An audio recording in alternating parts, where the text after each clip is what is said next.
vamos lidar com um tema que mexeu bastante comigo. Na verdade, esse texto, historicamente, ele mexe muito comigo. Um texto que lida com relações entre pessoas que pregam o evangelho. Ele é um texto que lida como que nós devemos pensar ou lidar com outros que, estando no ministério ou próximos do ministério, pregam o evangelho, mas pregam o evangelho nem sempre com as melhores motivações ou as motivações mais louváveis do mundo. E é interessante que nós vivemos num momento em que, no nosso país, o evangelho se tornou algo pop, conhecido, e com muita gente tendo a oportunidade de expressar publicamente a sua fé. E muitos têm alcançado muita gente. Há muitos pregadores hoje na internet, não estou dizendo se são bons ou ruins, mas há muitos que hoje têm milhares e centenas de milhares de seguidores. Alguns chegam até milhões. Então, um sermão de alguns alcança milhões de pessoas. Mas a realidade é que muitos destes, do que a gente sabe ou conviveu, mesmo pregando o evangelho e tendo esse alcance tão grande, são pessoas que, nas relações próximas e pessoais, no fundo, muitas vezes parecem ser grandes decepções. Há pastores que, por exemplo, ao longo do ministério, pularam de igreja em igreja, ficando 2, 3 anos em cada lugar, porque na realidade ninguém consegue conviver com eles. Mas que eventualmente nas redes sociais ou na internet, enfim, são pessoas conhecidas. Há outros, por exemplo, que se tornaram famosos não por uma teologia fiel, mas talvez por contendas que provoquem, com provocações desnecessárias. E eu não estou falando só de pregadores reformados, não. A gente briguenta em todos os espectros, em todos os tons de teologia. Há uma série de outros, por exemplo, que lucram com vídeos polêmicos e com exposições, expondo coisas, enfim, que não deveriam expor. Isso falando só do mundo virtual, porque a realidade é que no mundo real, não virtual, nas igrejas, a gente vê grandes problemas também. Muitas pessoas de igrejas que crescem muito rapidamente, são pessoas que são pastores, muitas vezes, difíceis. Pessoas que a gente chama, muitas vezes, há uma analogia que fala que determinado pregador é como um sol. De longe ele te esquenta, mas se você chegar muito perto ele te queima. Muitos pastores, eventualmente, pregando, mas com sérios problemas éticos, problemas morais. Sem contar as igrejas que crescem pelo que a gente chamaria de personalismo eclesiástico, que, por serem pessoas de pulso, de firmeza, ou de um certo autoritarismo até, sabem levar as rédeas de uma comunidade, o que a Bíblia proíbe em 1 Pedro, capítulo 5, quando diz que o pastor não deveria ser um dominador. E para piorar esse quadro todo, muitas igrejas boas, a realidade é que muitas e muitas igrejas boas, às vezes ficam às moscas, enquanto que igrejas não tão boas prosperam. As que prosperam muitas vezes optando por um caminho, pelo caminho mais fácil, o caminho, eu não tenho showmício, eu chamaria de showmissa. O culto é um show. E os relacionamentos são superficiais. Enfim, nesse mar de tantas coisas que a gente vê, a pergunta que eu tenho e que vai ser respondida pelo texto, as dúvidas que chegam no meu coração muitas vezes será possível, de alguma forma, termos alegria com o meio evangélico do jeito que é? Queridos, o tema do nosso texto de hoje é justamente o que pensar daqueles que muitas vezes pregam o evangelho por vias não muito recomendáveis.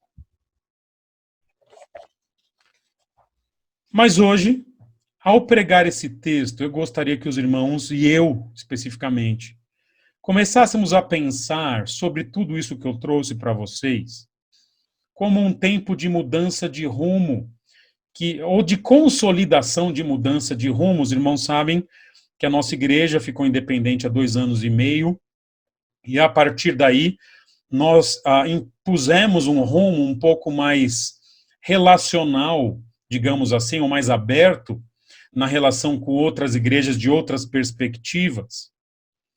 E eu acredito que esse texto que nós vamos ler agora, ele reforça esse caminho que nós temos adotado de, sim, estarmos conscientes de todos esses problemas que eu trouxe para vocês, mas de ainda assim ter alegria em meio a igrejas e pregadores imperfeitos. Assim, o título que eu colocaria nesse breve estudo que nós vamos ter seria: por inveja ou por amor, importa que proclamem o Senhor. Por inveja ou por amor, importa que proclamem o Senhor. Abra comigo então o texto de Filipenses, capítulo 1, versículos 12 a 19. Filipenses 1, 12 a 19, que é o texto que nós vamos lidar hoje. Diz assim o texto bíblico de Filipenses 1, 12 a 19. Quero que saibam, irmãos, que aquilo que me aconteceu tem antes servido para o progresso do Evangelho. Como resultado, tornou-se evidente a toda a guarda do palácio e a todos os demais que estou na prisão por causa de Cristo.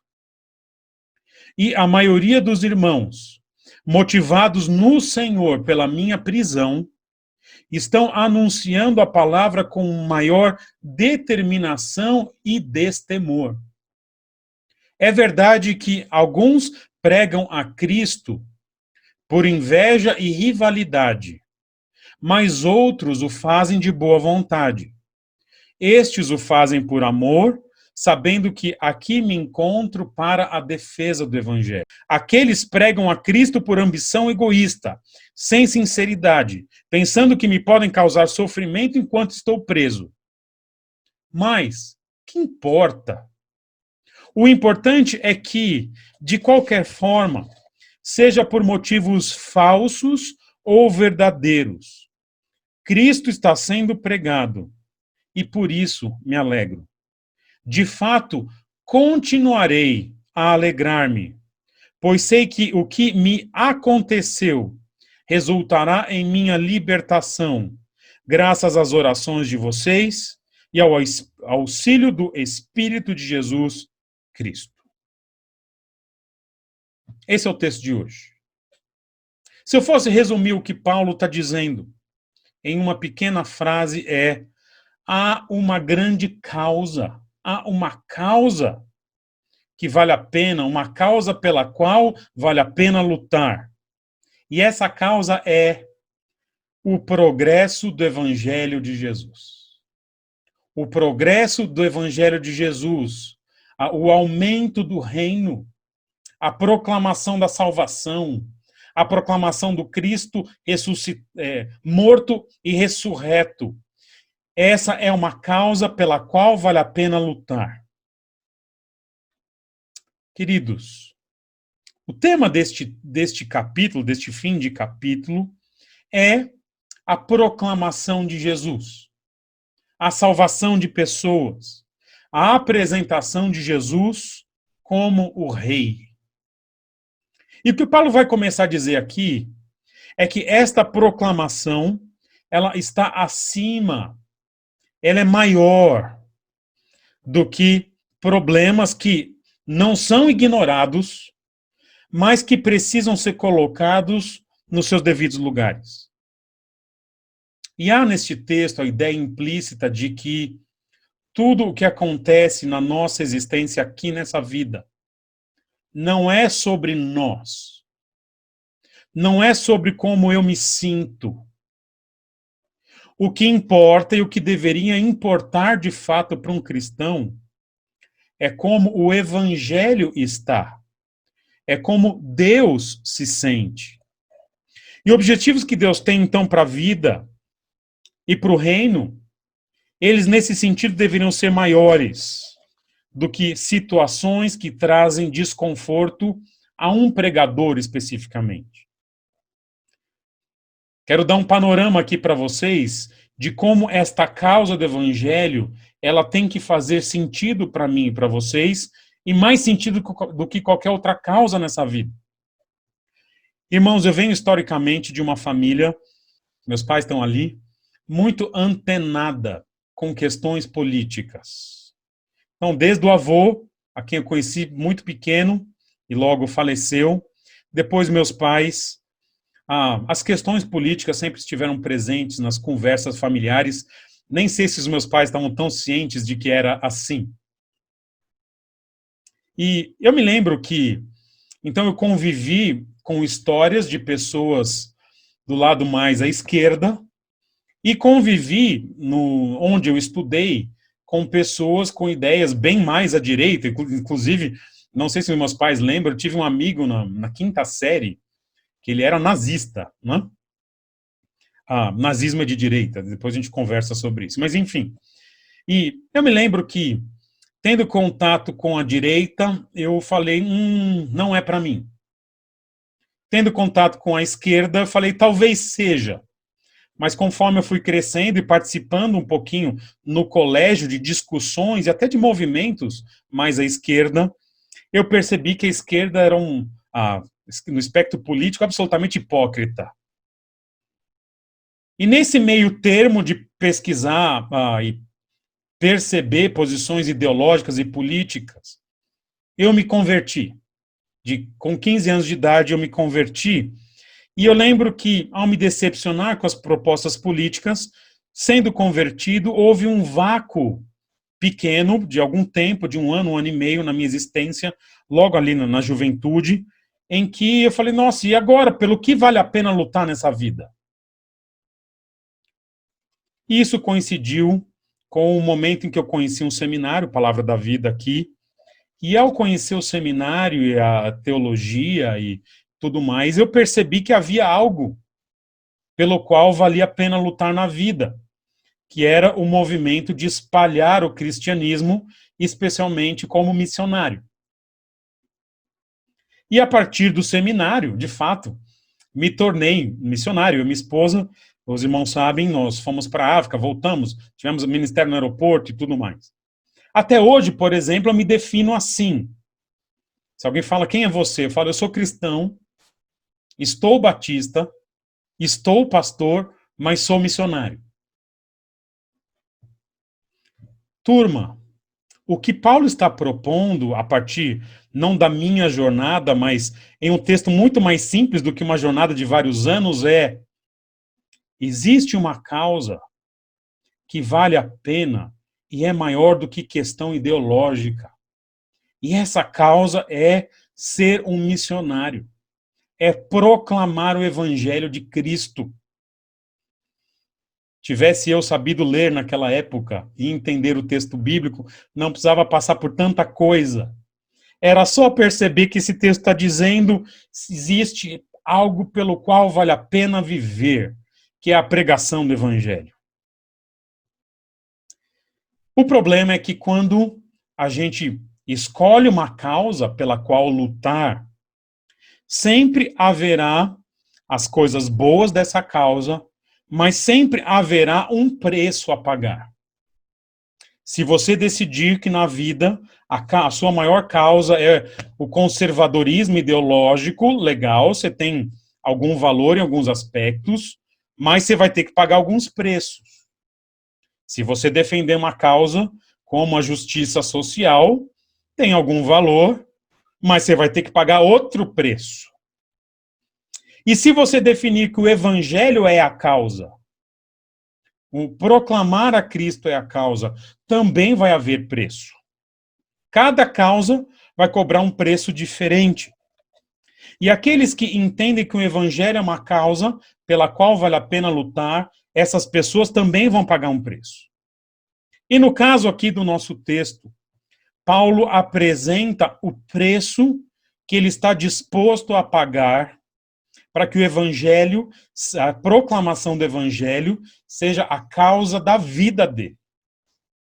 E veja comigo no texto, versículos 12 a 14, que nessa causa que vale a pena a proclamação do evangelho de Jesus, há um primeiro preço que Paulo está disposto a pagar. Versículos 12 a 14 diz assim: Quero que saiba, irmãos, que aquilo que me aconteceu, ou literalmente, que as minhas cordas ou as minhas algemas, tem antes servido para o progresso do evangelho.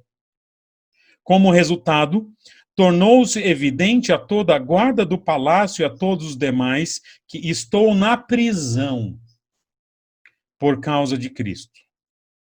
E a maioria dos irmãos, motivados no Senhor pela minha prisão, estão anunciando a palavra com maior determinação e destemor. Assim, estou dizendo para os irmãos que há uma causa que vale a pena, que é a proclamação do evangelho de Jesus, mas essa causa tem alguns preços. E o primeiro preço neste texto é: esta causa pode cobrar de mim e de você abrir mão do conforto individual. Eu estou chamando conforto aqui, mas no caso de Paulo é mais do que conforto. Paulo tem que abrir mão, eventualmente, da sua liberdade e do seu conforto. Paulo escreve a carta aos Filipenses da prisão. Aliás, Paulo foi preso tantas vezes ao longo do ministério que ele podia pedir música no Fantástico de Jerusalém tranquilamente. Às vezes ele podia pedir uma sinfonia. Né? Se a cada 3 prisões pedisse uma música, todo domingo Paulo estava no Fantástico de Jerusalém. Ele era um missionário solteiro e, aliás, solteiros, observem a oportunidade. Se você ainda não casou, a oportunidade que você tem agora, você não está amarrado a nada. Né? Você pode pregar o evangelho com uma liberdade. E como solteiro, viajava sozinho ou com companheiros muitas vezes, ele tinha acesso ao mundo todo e ao viajar e pregar o evangelho, de repente ele é preso mais uma vez. E veja, qualquer pessoa que tem essa vida livre de ficar pregando, viajando, que é uma vida interessante, agora se vê preso numa cadeia, numa prisão. E ele usa, como disse para vocês, literalmente a palavra algemas ou laços.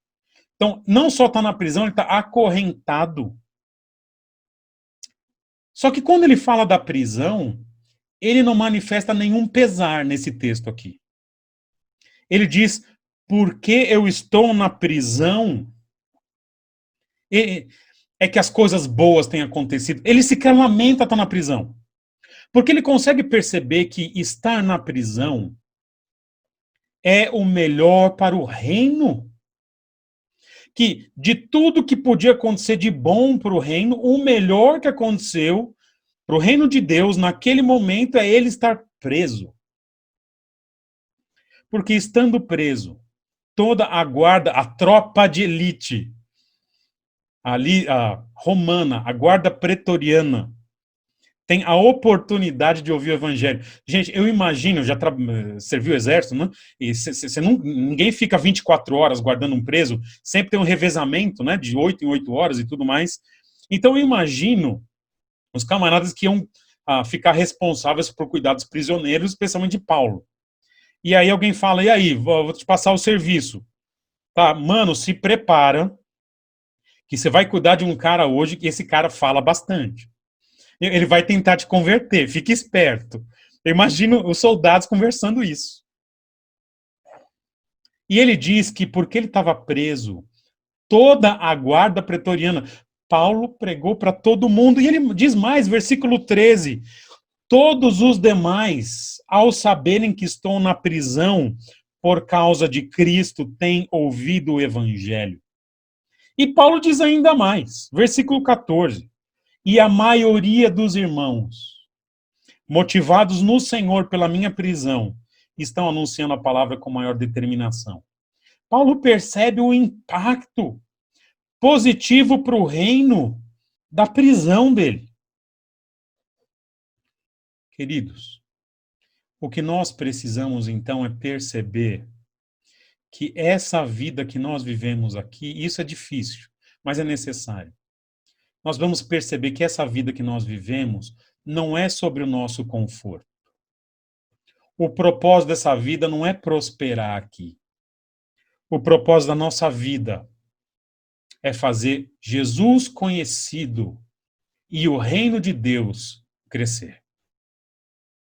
E mesmo que com isso a gente pague o preço do nosso conforto e até da nossa liberdade, ou até da nossa paz, ou até da nossa própria vida.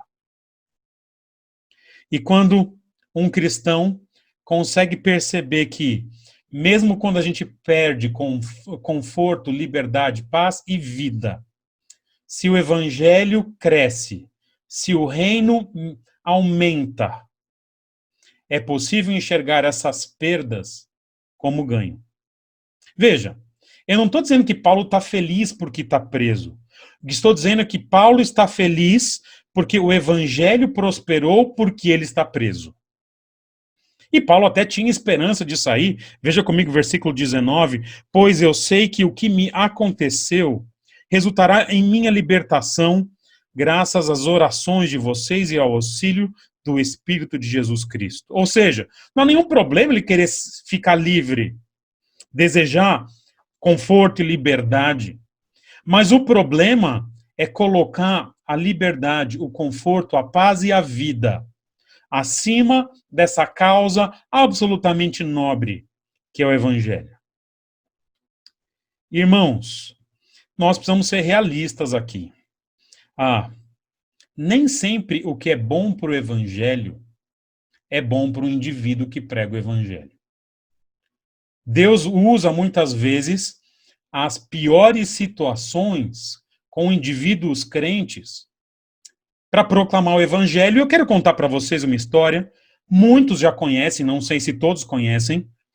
É uma história que a Ruth Tucker, naquele livro Até os Confins da Terra, é um livro sobre missões, trata se foi de fato uma atitude sábia ou não. Eu não vou entrar nessa discussão aqui hoje, mas eu quero contar para os irmãos uma história que, surpreendentemente, ela compõe a história da nossa igreja.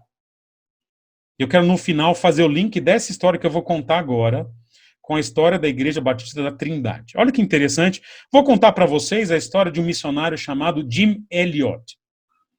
Jim Elliot ficou conhecidíssimo na história de missões porque ele e outros 4 amigos morreram, foram martirizados no Equador. Vou contar para vocês rapidamente a história. Ele nasceu em 1927 nos Estados Unidos, e ele foi criado por pais cristãos, e ele, logo na juventude, um garoto muito inteligente, promissor em tudo que fazia, líder da classe e tudo mais, ele compreendeu muito cedo que ele deveria ser um missionário.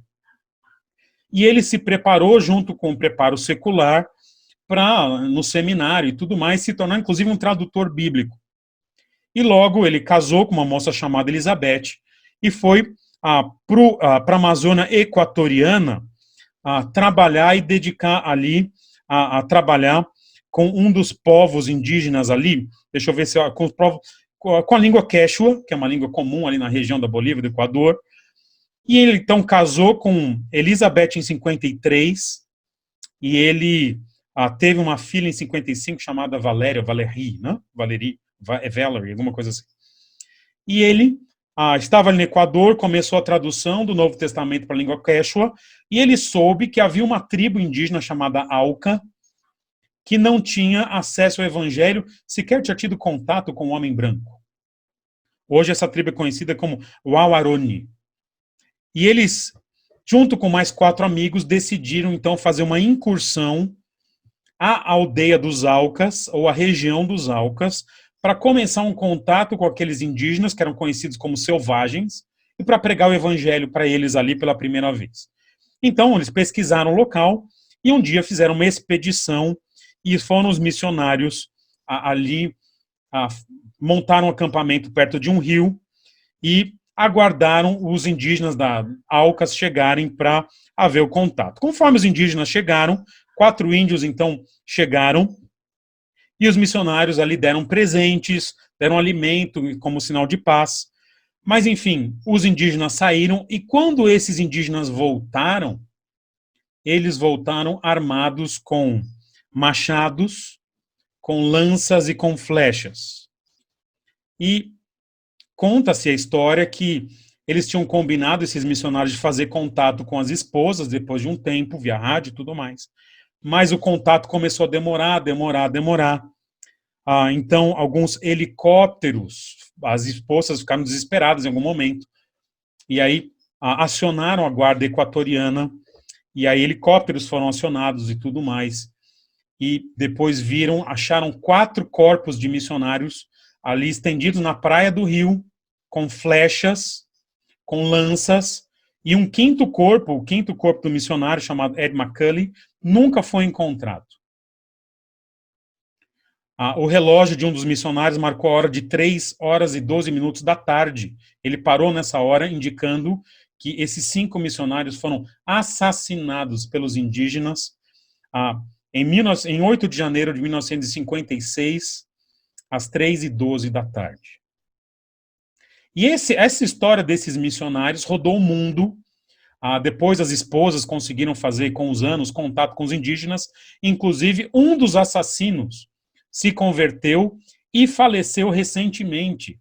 Né? Se você observar as notícias, um dos que matou os missionários se converteu, se arrependeu e tudo mais. E faleceu recentemente de velhice e tudo mais. Enfim. Mas olha que interessante. Observe essa história, então. 5 jovens que perderam a vida tentando pregar o evangelho. Vamos ver os desdobramentos dessa história para a gente aqui hoje. Por causa dessa história de 56, um jovem chamado Harold Reimer, ou Haroldo Reimer, sentiu no coração a vontade de vir pregar para indígenas na região da América do Sul. E ele veio para ter um ministério entre os Chavantes. Mas chegando lá, foi alvejado, não chegaram a atingir ele, mas atiraram flechas e tudo mais. E ele compreendeu que, como missionário estrangeiro, talvez seria muito difícil para ele estar com os indígenas. E ele teve a ideia de preparar jovens brasileiros para atuarem entre as tribos indígenas. E ele fundou, em Terra Preta, uma organização, ou uma entidade chamada Acampamento Palavra da Vida. E por causa do Acampamento Palavra da Vida, dos jovens que se converteram no Acampamento Palavra da Vida, surgiu a necessidade de treinar jovens para que estivessem no ministério entre indígenas no Brasil. E por causa disso veio o seu Davi Cox e Dona Mary Ann para o Brasil, e eles fundaram um centro de treinamento para jovens, que na época chamava Instituto Bíblico Palavra da Vida, e que hoje se chama Seminário Bíblico Palavra da Vida. Onde? Aqui em Atibaia, no condomínio que eu moro. E porque houve esse seminário, pessoas começaram a ser treinadas nesse seminário, inclusive a pessoa que fundou a nossa igreja, na casa dele, Marcos Granconato. E depois, com os anos, a igreja precisando de um novo pastor, um dos pastores que começou, que a igreja, ou o pastor que a igreja decidiu que pastorearia a igreja, sou eu, formado no Palavra da Vida. Olha que interessante. O ministério de Jim Elliot, ele motivou a fundação de um seminário e agora, pessoas que participaram desse seminário fundaram a nossa igreja. Veja, às custas da vida de um missionário, na verdade de 5 missionários, e às custas do desprendimento de vários que vieram dos Estados Unidos para cá, fundar o que nós temos hoje, e a nossa igreja é uma filha indireta de tudo isso que aconteceu. Há uma causa que vale a pena. A proclamação do Evangelho de Jesus. Mas essa causa tem seu preço. E o primeiro preço é abrir mão do conforto individual. Para Jim Elliot, significou abrir mão não só do conforto, mas da própria vida. Mas vale tanto a pena que essa igreja funciona hoje, aqui, Igreja Batista da Trindade, muito em função de que aconteceu no dia 8 de janeiro de 1956. Mas há no texto um segundo e último preço que se deve pagar para proclamar a causa do Evangelho. Diz assim os versículos 15 ao 18, veja o segundo preço, que é o último preço aqui no nosso texto, que alguém paga muitas vezes para proclamar essa causa que é o Evangelho. Versículo 15 diz assim: é verdade que alguns pregam a Cristo por inveja e rivalidade, mas outros o fazem de boa vontade. Estes o fazem por amor, sabendo que aqui me encontro para a defesa do Evangelho. Aqueles pregam a Cristo por ambição egoísta, sem sinceridade, pensando que me podem causar sofrimento enquanto estou preso. Mas que importa? O importante é que, de alguma forma, seja por motivos falsos ou verdadeiros, Cristo está sendo pregado e por isso me alegro e, de fato, continuarei a alegrar-me. Há uma causa que vale a pena, que é a proclamação do Evangelho de Jesus, mas há uma causa que tem seus preços. O primeiro preço é abrir mão do conforto, da liberdade e até da própria vida. E o segundo preço é abrir mão das disputas pessoais. Esse é o segundo preço aqui. Irmãos, Paulo é muito realista aqui. Nós não vivemos nem na igreja evangélica, nem dentro do reino. Nós não vivemos no mundo ideal. Não vivemos. Nem todo mundo que está no ministério, nem todo pastor, nem todo missionário. Muitos e muitos proclamam o evangelho, sejamos honestos, com as piores motivações. Paulo não ignora que pessoas façam isso. Ele menciona explicitamente essas motivações.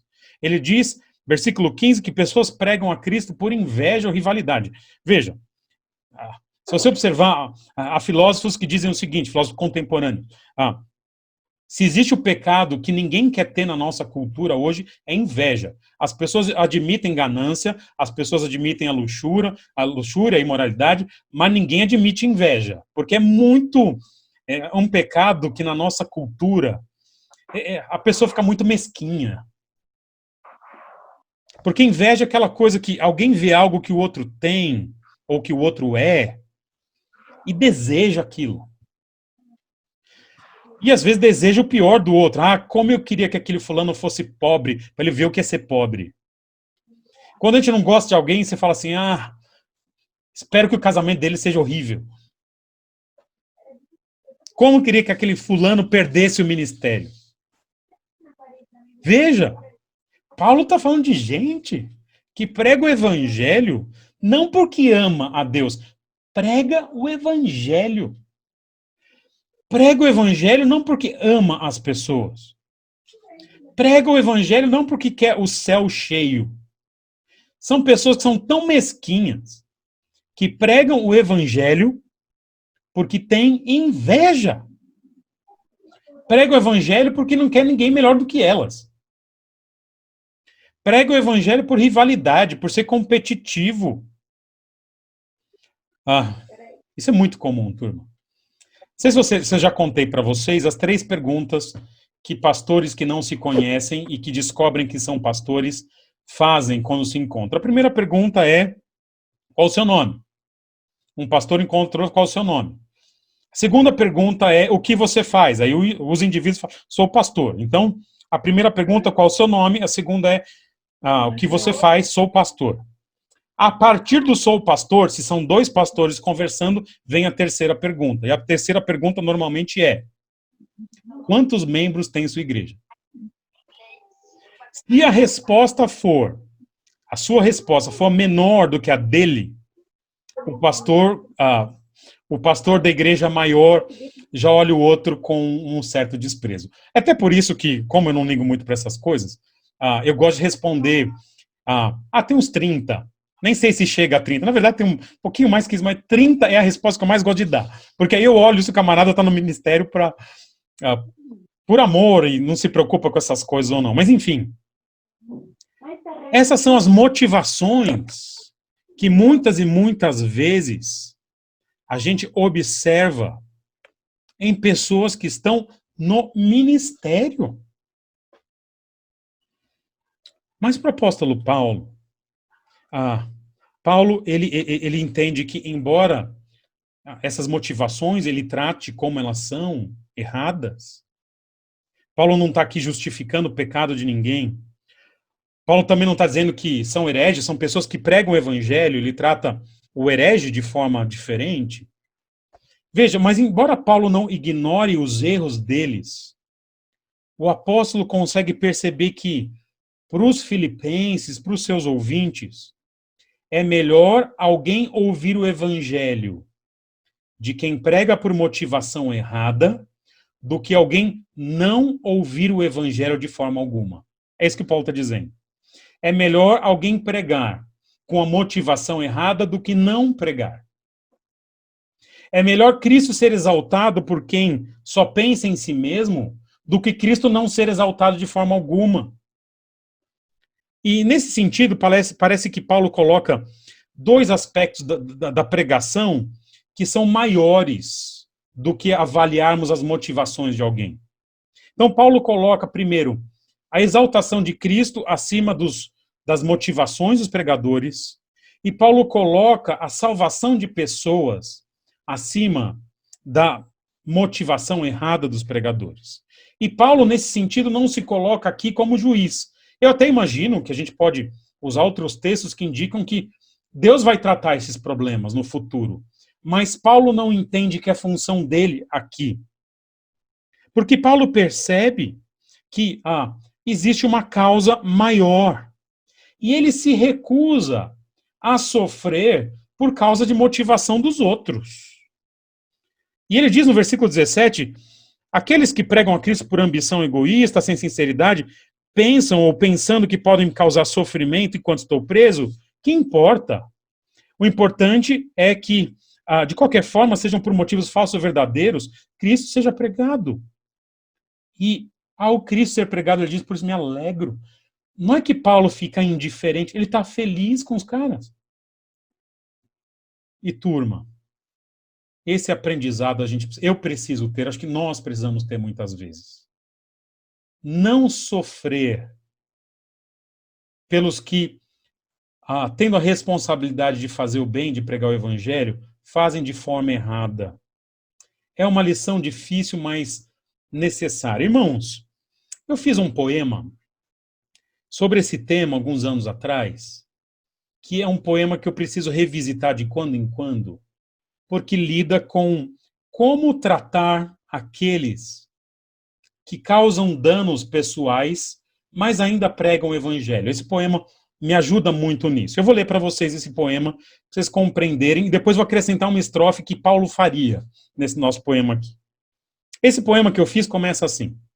Enquanto eles caluniam, eu ouço. Eu ouço música, conselhos, papos de crianças e boas notícias dos amigos.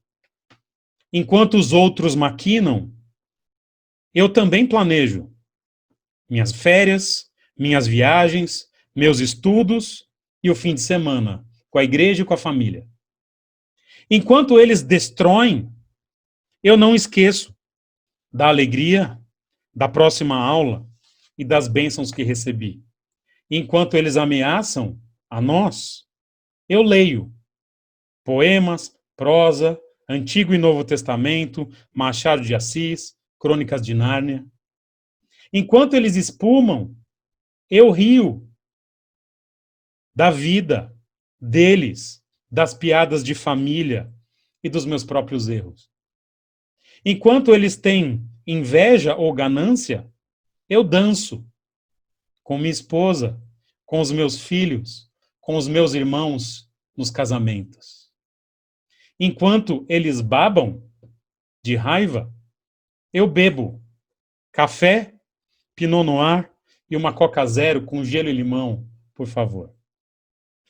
Enquanto eles imprecam, eu oro por mim, por vocês e por eles.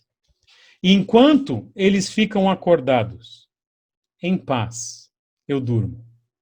E eu acredito que Paulo acrescentaria uma estrofe a esse tipo de perspectiva. Enquanto eles pregam por inveja, por rivalidade, eu me alegro, pois Cristo é a novidade. Queridos, às vezes nós precisamos esquecer um pouquinho por que as pessoas fazem algumas coisas. E em vez de olhar o porquê, nós devemos olhar um pouco o que elas fazem e os benefícios que trazem para o reino de Deus. E há nesse texto, claro, algo que também nos ajuda nisso, que nos versículos 15 e 16 diz assim: é verdade que alguns pregam Cristo por inveja e rivalidade, mas outros o fazem de boa vontade. Estes o fazem por amor, sabendo que aqui me encontro para a defesa do evangelho. Gente, sim, muitos pregam por inveja, por rivalidade, por serem melhores do que os outros, ou quererem ser melhor que os outros. Mas Paulo reconhece que essa não é toda a realidade.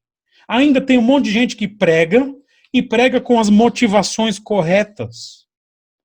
Não é porque existe gente com motivações erradas que todo mundo é assim. E nos anima muito saber que tem gente boa também pregando o evangelho por amor, sabendo das lutas de outros que sofreram. Mas o evangelho, seja como for, o importante é que ele esteja acima das nossas disputas pessoais. Queridos, nesse sentido, não interessa muito, isso é importante. Eu vou falar para vocês algo que eu preciso ouvir. Nesse sentido, não interessa muito, muitas vezes, se a nossa igreja está crescendo, se a Igreja Batista da Trindade está crescendo. Graças a Deus ela está crescendo. Mas isso é menos importante. O que nós temos que avaliar é, independentemente do crescimento ou não da nossa igreja, a pergunta que tem que ser feita é: o reino de Deus está crescendo? Não interessa se o nosso nome está sendo conhecido. O que deve nos interessar é, mesmo com tudo que acontece, o nome de Cristo é conhecido. Não interessa, talvez, para nós, para Deus talvez, mas para nós não. Se quem tem determinado ministério na cidade ou fora não é um pastor com as melhores motivações do mundo, o que interessa é, claro, dentro de certos limites, se o evangelho que é pregado é de fato o evangelho e está alcançando pessoas. Os irmãos sabem que, por um tempo, recentemente, eu ajudei num trabalho de evangelização e de pregação, aconselhamento na polícia militar aqui na cidade. E o que me chamou a atenção nisso, eu fui contactado por um amigo e joguei a ideia para vários pastores da cidade, para vários pastores tradicionais. Nenhum deles, dos pastores das igrejas tradicionais da cidade, topou participar. E quem topou participar são pastores das igrejas pentecostais e neopentecostais da cidade. Com várias pastoras, inclusive. Os irmãos sabem que a nossa igreja não tem pastora. Mas olha que interessante, nesse grupo foi combinado uma coisa, que a gente não ia falar das nossas peculiaridades, mas que nós pregaríamos a Cristo. Eu acabei deixando o grupo por questões de tempo, mas nesse grupo fiz bons contatos, fiz um grande amigo. Pessoas que, com toda sinceridade, dificilmente vão pregar na nossa igreja. Mas que, pregando o evangelho ali na polícia militar, tem tido um trabalho fenomenal. Claro que há um preço. Às vezes a gente recebe mensagem de algumas pastoras. A gente recebe mensagens em temas que nós pensamos muito diferente. Mas, de fato, esses irmãos em Cristo têm alcançado pessoas. E, nesse sentido, a gente pode e deve se alegrar. Sabe, irmãos, nós não estamos mais no momento de só receber gente na nossa igreja ou só ajudar missionário perguntando, peraí, para eu te ajudar, para a gente estar junto, você é calvinista ou não? Não estamos no momento de chegar para ajudar um missionário e falar assim, você fala em línguas ou não? Porque se falar em língua eu não vou ajudar. Nós não estamos mais no momento de falar assim, na sua igreja batiza criança ou não? Porque a gente é batista, não. Para com isso. É o evangelho que importa. E essa é a realidade. Então, existe uma causa pela qual vale a pena viver. A proclamação de Jesus Cristo. E isso está acima do nosso conforto pessoal. Isso deveria estar à frente das disputas pessoais. Assim como a aplicação disso que eu trouxe para os irmãos. A minha proposta para vocês, para nós aqui, é, em primeiro lugar, irmãos, nós como igreja, como indivíduos crentes, precisamos pregar mais o evangelho. Essa é a realidade. A gente prega muito pouco. Cada pessoa que a gente conhece deveria ser objeto das nossas orações e, de alguma forma, manifestar o nosso interesse para levar Cristo para essa pessoa. E a segunda aplicação que eu tenho é, conforme alguém prega o evangelho, a gente deve se alegrar pelo reino e não condenar o indivíduo. As motivações, Deus as conhece e ele saberá lidar com esse indivíduo no momento certo. Mas o importante é sabermos que existe uma causa pela qual vale a pena. Vamos orar. Senhor Deus, obrigado por esse texto. Confesso, o Senhor sabe, que não é difícil, não é fácil lidar com algumas das implicações do que Paulo está falando aqui. Às vezes é desagradável ver pessoas que pregam o evangelho por motivações erradas prosperarem. Isso é desagradável muitas vezes. Mas, Senhor, eu te peço que a gente não seja mais assim. Que eu não seja assim. Que a gente coloque a devida importância à pregação do evangelho e, ao fazer isso, a gente saiba valorizar pessoas que têm proclamado a Cristo, que a gente saiba, que a gente consiga se alegrar com a prosperidade do reino verdadeiro, quando o evangelho é pregado, e que a gente tenha paz em estar nesse sentido, lado a lado com irmãos que, mesmo sendo tão diferentes de nós, proclamam o Jesus crucificado e o Jesus que ressuscitou para dar vida eterna para quem confia e crê na morte dele. Obrigado, Senhor, por essa perspectiva de Paulo. Nos ajuda a sermos uma igreja que trabalha em favor do reino. É isso que eu te peço e te agradeço, em nome de Jesus. Amém.